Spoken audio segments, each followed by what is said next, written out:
Good morning to each one of you. I've thoroughly enjoyed our service already this morning. Enjoyed Brother Dan sharing here. If I remember right, your dad's name was George, is that correct? Some of you originals from Living Water remember we went in there to his dad's church in Lancaster, southwestern Lancaster, and gave a program. George was thinking about retiring. He was a good friend with Ike Gaiman, and I said, hey, you all come in here. I'd like you to help grow this church. And so we went in and had a program, your dad's church. The memories I have of your dad was very active in church work, and that blessed me. As far as your last name, I sort of share a little bit of your heritage, although I go back great-grandpa, first generation Mennonite. And always growing up, that was always who I identified with. The Bolls, not more so now than years ago, but not really a Mennonite name. But if I remember right, your mother was a conservative Mennonite lady. What was your mother's maiden name? Hi, okay. Maybe related to Chris, who knows. But my remembrance of your mother dressed very conservative. What is she known? Some Pennsylvania Dutch? She knew Dutch. So Dan is trilingual. I'm assuming he knows a little Dutch. He gives himself away. He's a little Dutchified. His dad was all Spanish. He knows Spanish very well, and English. So not too many of us can claim that heritage. But blessed by your sharing this morning. And it was only later in life that I dug into more of my mother's side of the family. She was a Swarzentrooper, Amish background. And as I dug back further and further, discovered that I'm a direct descendant of the first Amish bishop in America. Settled up in Hamburg, was there when the old Hostetler massacre happened. The older I get, the more I enjoy that kind of history. And that was a new angle, something that I never really identified with. Our children rented a bus here about 2 years ago and asked Esther and I if we would put together a heritage tour. So we just explored ourselves, took a day off of work, and we did a dry run of that tour and went back on Esther's side, her mother and her father, roots in the Grafdale area and Metzler's area. Really interesting.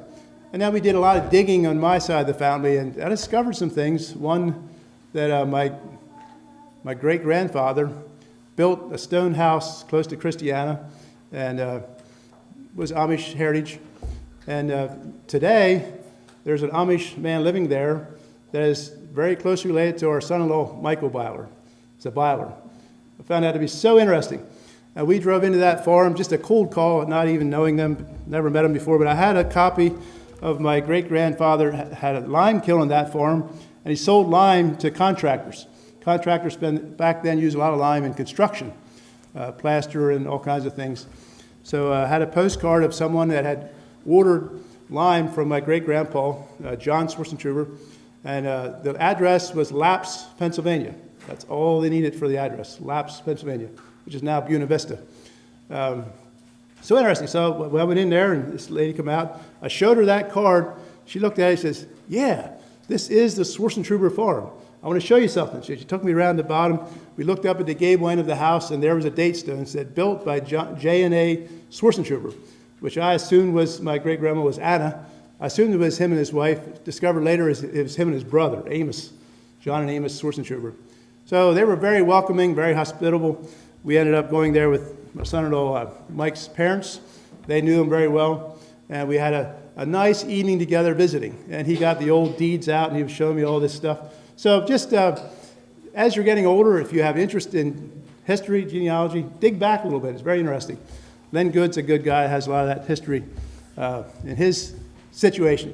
All of you. We all have history, and I think some of digging back into some of that history, seeing who we came from, gives us a little bit of vision of where we want to go ourselves. We have a rich heritage. And I appreciate that we are a church that welcomes first-generation people into our circles. We need their angle. We need their take on things. So anyhow, enough of that. This morning I'd like to look at Micah chapter 6 for a springboard for a message, sort of a special service this morning, the last Sunday of 2024. All the vision, the things you had in mind a year ago, your time to accomplish that is getting pretty short. Just 2 days left. 2 days left. So thinking about life, thinking about what is important in life and what our goals are and what we like to accomplish. And we enjoy Christmas letters. We get these letters of people that tell us all the things that happened in their life this past year. We enjoy that. What all happened in your life, and we don't have time to go through all that. But you know, what is important in life? Micah 6, verse 6, 7, and 8. I'll read them at this time. Wherefore shall I come before the Lord and bow myself before the high God? Shall I come before him with burnt offerings, with calves of a year old? Will the Lord be pleased with thousands of rams, or with 10,000s of rivers of oil? Shall I give my firstborn for my transgression, the fruit of my body for the sin of my soul? Verse 8. He hath showed thee, O man, what is good. And what doth the Lord require of thee, but to do justly, to love mercy, and to walk humbly with thy God? There it is in a nutshell. What is important in life. Not all the sacrifices, not all the formalities, but to do justly, love mercy, and to walk humbly with our God. So doing justly is living a life of integrity. That's what our responsibility is, to live a life of integrity. And that's what sets us apart. That's probably the loudest mission responsibility that we have, making sure that we're people of integrity in our business dealings, at home, wherever we are, be people of integrity. And then should our response be to those that are not showing integrity to us? We get in circumstances all the time with neighbors, people at work, even sometimes family situations. We get in situations where we feel like we have been maybe mistreated or misunderstood, or maybe someone wasn't kind to you, or even I was sort of amazed at traffic over the Christmas time and the heavy traffic, and I was reminded, how do I react when someone butts in front of me, or and people blowing their horns and in a hurry, and like, wow, it was just crazy. And then here after Christmas, we did a little shopping, after Christmas shopping, like most good Mennonites do, and it was calm. It was like, wow, this is refreshing, not near the commotion.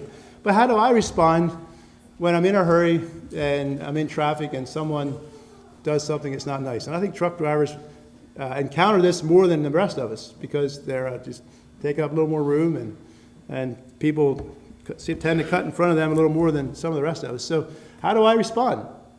How do I show mercy? We're to love mercy. What is my response when things don't go the way I think they should? And then to walk humbly with our God, realizing that we're nothing of ourselves. Everything that we have, we were given. Everything that we have, we were given. And that helps us not to come in a prideful way where, hey, I'm a self-made person and I'm 2 notches above most other people. And that kind of attitude gets us in trouble. And here Micah is saying we're to walk humbly with our God.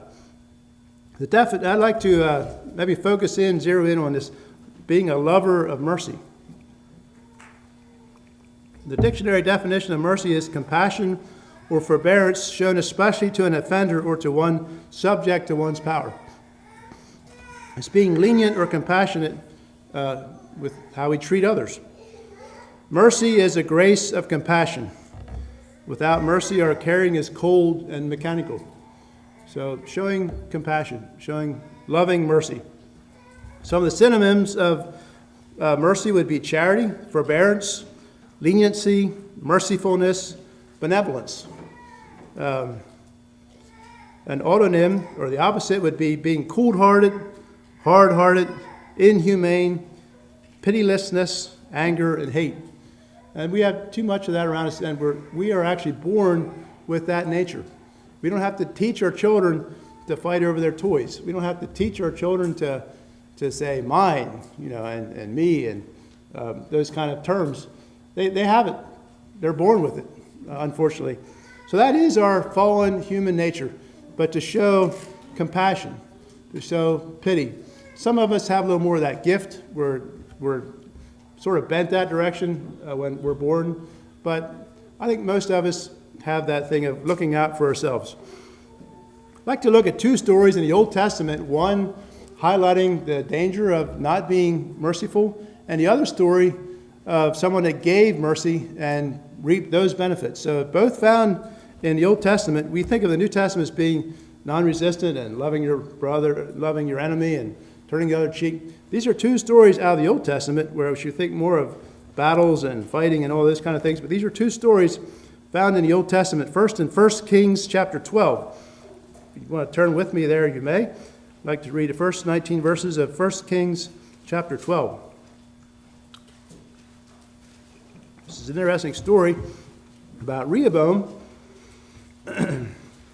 His father Solomon had passed away. Rehoboam was the chosen one to take his place. And Rehoboam, the new government, he had to figure it out. Sort of like we're coming into in our own country. The new government has to figure some things out. Rehoboam had to decide, what's he going to do? Verse 1 and reading through verse 19 of 1 Kings chapter 12. And Rehoboam went to Shechem, for all Israel were come to Shechem to make him a king. And it came to pass, when Jeroboam the son of Nebat, who was yet in Egypt, heard of it, for he was fled from the presence of King Solomon, and Jeroboam dwelt in Egypt, that they sent and called him. So Rehoboam had some competition here to be king. Jeroboam and all the congregation of Israel came and spake unto Rehoboam, saying, Thy father made our yoke grievous. Now therefore make thou the grievous service of thy father, and his heavy yoke, which he put upon us, lighter, and we will serve thee. So they're saying, could you operate a little different than your dad? Could you be merciful to us, lower our taxes, be kind to us, take away some of the regulation, whatever he was saying here. He said, make our yoke lighter, and we will serve you. So they're saying, if you can do that for us, we will serve you. So he said to them, depart yet for 3 days. He said, I'll think about it. We talk about sleeping over it. He wanted 3 days to sleep over it, and the people departed. And King Rehoboam consulted with the old men that stood before Solomon his father while he yet lived, and said, How do ye advise that I may answer this people? And they spake unto him, saying, If thou wilt be a servant unto this people this day. He's a king, but they're saying, be a servant, king, and wilt serve them and answer them, and speak good words to them, then they will be thy servants forever. So Rehoboam got that good advice, and then he said, well, he wants to check with his contemporaries, his friends. Verse 8, he says, But he forsook the counsel of the old men, which they had given him, and consulted with the young men that were grown up with him, and which stood before him. And he said unto them, What counsel give ye that we may answer this people, who have spoken to me, saying, Make the yoke which thy father did upon us lighter? And the young men that were grown up with him spake unto him, saying, Thus shalt thou speak unto the people that spake unto thee, saying, Thy father made our yoke heavy, but I will make it lighter unto us. Thus shalt thou say to them, My little finger shall be thicker than my father's loins, or his waist. In other words, we're going to make it much harder. And verse 11, And now, whereas my father did lade you with a heavy yoke, I will add to your yoke. My father hath chastened you with whips, but I will chastise you with scorpions. So Jeroboam and all the people came to Rehoboam the third day, as the king had appointed, saying, Come to me again the third day. And the king answered the people roughly, and forsook the old men's counsel that they gave him. Verse 14, And he spake to them after the counsel of the young men, saying, My father made your yoke heavy, but I will add to your yoke. My father also chastised you with whips, but I will chastise you with scorpions. Wherefore the king hearkened not unto the people, for the cause was from the Lord, that he might perform his saying, which the Lord spake by Abijah the Shulamite unto Jeroboam the son of Nebat. So when all Israel saw that the king hearkened not unto them, the people answered the king, saying, What portion have we in David? Neither have we inheritance in the son of Jesse. To your tents, O Israel. Now see to thine own house, David. So Israel departed unto their tents. But as for the children of Israel, which dwelt in the cities of Judah, Rehoboam reigned over them. Then King Rehoboam sent Adoram, who was over the tribute, and all Israel stoned him with stones. So he went out to collect taxes, and the people killed him. that he died. Therefore King Rehoboam made speed to get him up to his chariot to flee Jerusalem. So Israel rebelled against the house of David unto this day. So what were the results of that heavy-handed response to a plea for some mercy? The people stoned the tax agent came out, they stoned him, they killed him. There was a revolt, and Rehoboam fled. He was like, whoa, this is a problem, and he fled. So we see the results of not giving mercy, not giving leniency. Wasn't good. So I think maybe his initial purpose was, hey, we get more tax money, we can live a little richer yet than Dad did, or we can really make something. Didn't work out that way. The old men said, you be a servant to these people and they will serve you. And he did the opposite, and it didn't work out so good. For the second story, turn with me to 2 Kings chapter 6. It's a very interesting story as well. It involves Elisha. 2 Kings chapter 6, starting at verse 15 through 23. 2 Kings chapter 6, 15 to 23. Starting at verse 15. And when the servant of the man of God was risen early and had gone forth, behold, an host compassed the city both with horses and chariots. And his servant said unto him, Alas, my master, how shall we do? So here the Syrian army, back 4,000 years ago, Syria was the exact same place it is today, north of Israel. And there was always conflict between Israel and Syria. It seemed like came and went, but here we had some conflict. And actually, I have maybe a little background on this story. So the Syrians and the Israelis were battling, and God told Elisha exactly what the Syrians were going to do. So Elisha transferred that message to the king of Israel. And so every time Syria came and tried to do a military maneuver, they knew exactly what he was going to do, and they were able to respond to it. And this Syrian king's like, what is going on? These guys have incredible intelligence, we'd say today, right? They have us all figured out. How are they doing that? Who's the traitor? Who's telling them what we're planning? And one of his commanders, whoever, said, none of us. There's a prophet named Elisha in Israel. He's the one, God is telling him, and he's the one telling the king what's going to be happening. So the Syrian guy said, okay, where is this guy at? We need intelligence too. Tell me where he's living, this Elisha guy. And they told him right where he lived. And they said, okay, we're going to go get him. So he sent a whole army after Elisha. Elisha's servant saw all these soldiers, and he's like, whoa, we have a problem. What shall we do? And Elisha answered, fear not. Verse 16, they that be with us are more than they that be with them.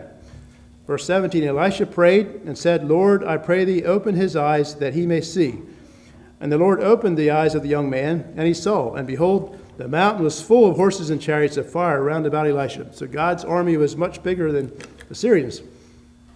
In verse 18, and when they came down to him, Elisha prayed unto the Lord and said, smite this people, I pray thee, with blindness. So Elisha prayed, asked God to make all these soldiers blind, and he did. And verse 19, and Elisha said unto them, this is not the way, neither is this the city. Follow me, and I will bring you to the man whom ye seek. So they're looking for Elisha, not realizing that's exactly who was talking to him. He says, I'll take you to find this person. I'll lead you the way. Them being blind, they followed him. And so he led them to Samaria, Israelite city. Verse 20, and it came to pass when they were come to Samaria that Elisha said, Lord, open the eyes of these men that they may see. And the Lord opened their eyes, and they saw, and behold, they were in the midst of Samaria, right in the middle of the Israel army. And the king of Israel said to Elisha, when he saw them, my father, shall I smite them? Shall I smite them? So the king's saying, wow, this is really neat. They're all right here, and we can just wipe them out. God provided. God's taking care of us. And what did Elisha say? And he would say in fighting times, yeah, wipe them out. This is a miracle. But verse 22, Elisha answered the king, he said, thou shalt not smite them. Wouldst thou smite those whom thou hast taken captive with the sword and with thy bow, set bread and water before them, that they may eat and drink and go to their master. So he said, feed them well, make a banquet.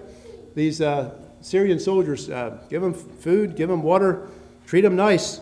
So they did. They prepared meat, provision for them, and they had eaten and drank and drunk. He sent them away, and they went to their master. And what was the result of that kind, merciful response? The end of verse 23. So the bands of Syria came no more into the land of Israel. Totally took care of their problem. The conflict was over. Killed them with love. Isn't that neat? That's out of the Old Testament story. Killed them with love. Showed mercy. They were lovers of mercy. It's Elisha. And it solved the problem. Not killing them all wouldn't have solved the problem. They would have still been having conflict, but showing mercy. I'd like to look at 4 areas this morning. God's traits, the mercy that he shows, and we'll look up a lot of verses here. Don't have to turn to all of them, but I'll be reading them for you. And then the traits of people with mercy today. What are those traits look like? The requirements to obtain mercy from God, and the benefits of obtaining mercy. God gives us mercy. So 5 traits of God found in Psalm 103, verse 8. The Lord is merciful and gracious. These are all characteristics of God. The Lord is merciful and gracious, slow to anger, and plenteous in mercy. So God has plenty of mercy. Not just a little bit, not just barely enough. He has plenty of mercy. God, the Lord, is plenteous in mercy. Second area I'd like to look at is his mercy is everlasting. It's always been and always will be. Psalm 100, verse 5. For the Lord is good, his mercy is everlasting, and his truth endureth to all generations. So it's enduring. Our grandfathers, our great-grandfathers, way back, experienced God's mercy, and we do today, and if the Lord tarries, our children, our grandchildren, and further on. It's everlasting. It never goes away, it never runs out. And Micah 7, verse 18, same book that we started out with here. Who is a God like unto thee, that pardoneth iniquity, and passeth by the transgression of the remnant of his heritage? He retaineth not his anger forever, because he delighteth in mercy. So God being, we're made in God's image. All the emotions that we have, God experiences. So sin makes God angry. We see how God's response to sin in the Old Testament. And even today we're living in the age of mercy. But there is a time coming where God will judge evil. He'll level the playing field, and we don't need to necessarily be doing that ourselves. God takes care of that. He does a much better job of straightening things out than what we can do. So he delights in mercy. He's not angry forever. He delights in mercy. James 5:11. Behold, we count them happy which endure. Ye have heard of the patience of Job, and have seen the end of the Lord, that the Lord is very pitiful and of tender mercy. So here he's describing God as pitiful. He pities us. He knows what we're made of. Yeah, we just came through Christmas and Jesus coming as a baby, and then we have a record of him growing up. His growing up years, 30, his ministry beginning, 33, it was all over. So in 3 years' time, Jesus accomplished much more than anyone else ever has in the history of mankind because of who he was. But he showed compassion. He pitied his people. Didn't have maybe as much compassion for the Pharisees because he saw straight through them. And we just talked this morning about, in the Anabaptist early days, it wasn't so much the federal authorities that were giving the Anabaptists a hard time. It was the Catholic Church. It was the religious authorities. That's exactly what was happening with Jesus. The religious authorities gave him a hard time. And then Lamentations 3:22. It is of the Lord's mercies that we are not consumed, because his compassions fail not. So we owe our survival to God's mercies. His compassions don't fail. Moving on to traits of people that have mercy, and quickly going through these 5 traits of a merciful person. A merciful person keeps proper priorities. Matthew 12, Matthew 23:23. Woe unto you, you scribes and Pharisees, hypocrites! For ye pay tithe of mint and anise and cumin. So they're tithing the tiny little stuff, really keeping close track, make sure they're not missing on their tithe. But they have omitted the weightier matters of the law, judgment, mercy, and faith. These ought ye to have done. So he's saying it's not wrong to tithe, that's a good thing, but we need to not to leave the other undone. Now, not forget what life is all about. Remember that judgment, mercy, and faith are more important than keeping the tiny little details of the law. Both important, but not to forget to show mercy. A merciful person is showing mercy cheerfully. Romans 12:8. He that exhorteth, on exhortation, he's talking about spiritual gifts here, and he's saying, he that exhorteth, one exhortation, he that giveth, let him do it with simplicity. He that ruleth with diligence. And there's a gift of mercy. He that shows mercy with cheerfulness. Not grudging, well, you don't really deserve this, but I guess we'll show you some mercy. No, being cheerful and extending mercy to others. A merciful person is a giving person. Psalm 37:21. The wicked borroweth and payeth not again. In other words, we have neighbors that borrow things and you never see it again, or they bring it back broken. But the righteous show mercy and giveth. So when your neighbor or someone asks you to loan something, remember whose it is and cheerfully give it, knowing that it might not come back or it might come back broken. But it's okay. It's God's stuff, right? Easier said than done sometimes. We maybe say, well, we need to be good stewards. I'm not loaning that person that again. But no, to realize I bought a piece of equipment some years ago, and I think God knew I was sort of proud of it. I tried to keep it clean and take good care of it. And someone borrowed it, and then when they brought it back, it was damaged. And a nice big crease in the side. It was like, ah. My first response was, you got to be kidding. Then I thought, no, it's not mine. And furthermore, maybe I was too proud of it. God knew. And now it has this big crease in the side. It's okay. I never did fix it. It's okay. It still works fine.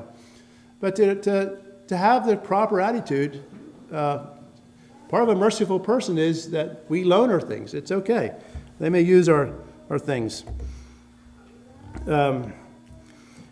And Psalm 37:26. He is ever merciful and lendeth, and his soul is blessed.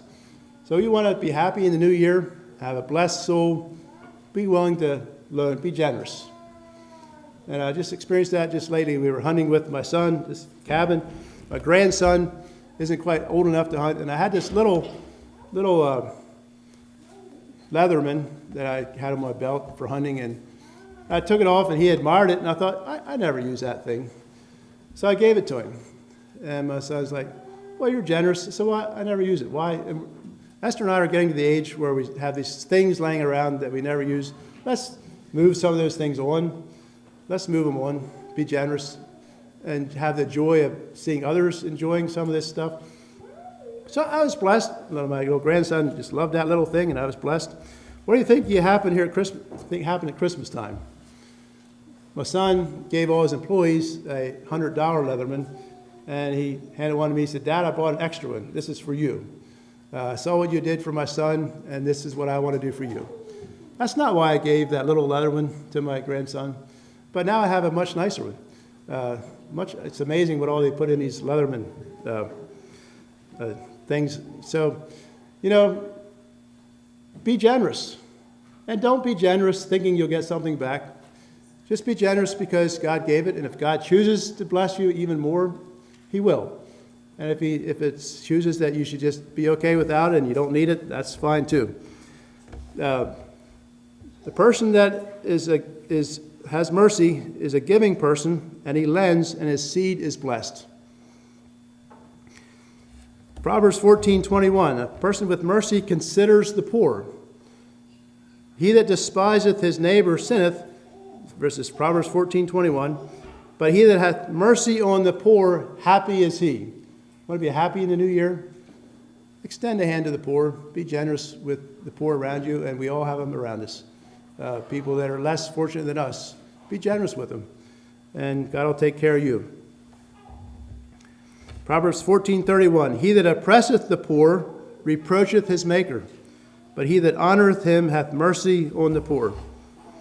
Number 5, Proverbs 12, verse 10, a righteous man regardeth the life of his beast, but the tender mercies of the wicked are cruel. Be kind to your animals. And I know a dairy service guy, and he said, I can tell what kind of a man this farmer is by walking into his dairy barn. And I can observe the way his cows react around him, and I can tell you what kind of man that is. Is he an angry man, or is he a merciful man? I can tell. Just by the way the cows react to him. If they're jumpy, jittery, he knows that tells him something. If they're calm and relaxed, and there's other factors that factor into this, but how do we treat our animals? We sort of react sometimes to the Humane Society, and sometimes they get a little maybe overdone, but there is something about taking care of our animals that shows that we're merciful people. That if we have a dog that's in an unheated doghouse and I think of the wild animals in the woods, and they survive. Most of them survive these cold winter days. But are we kind to our animals? And that's biblical. Proverbs 12:10, a righteous man regards the life of his beast. Being merciful. I've observed that I tend to give more leeway to people that I like. Have you ever seen that in school? We talk about teachers' pets. It happens in families. It happens in church. People that we like, we tend to overlook things that maybe they're failing in or faults that they have. But it behooves us to love our brothers and sisters and give them leeway.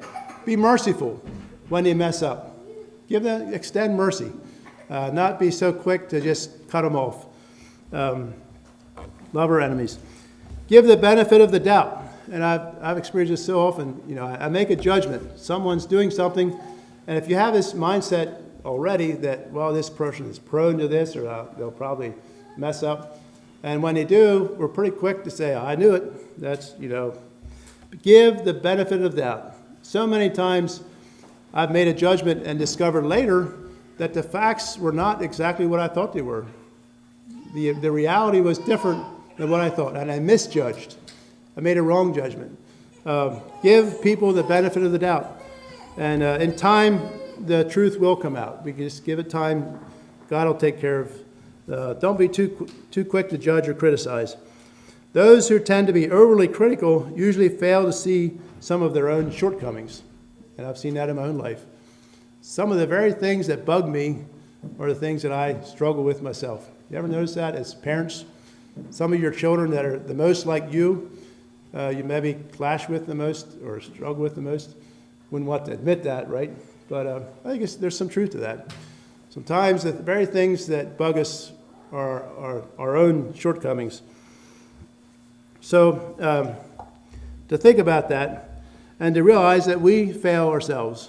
And sometimes I've noticed that our own failings, usually we give ourselves pretty lenient. We're pretty merciful on ourselves, right?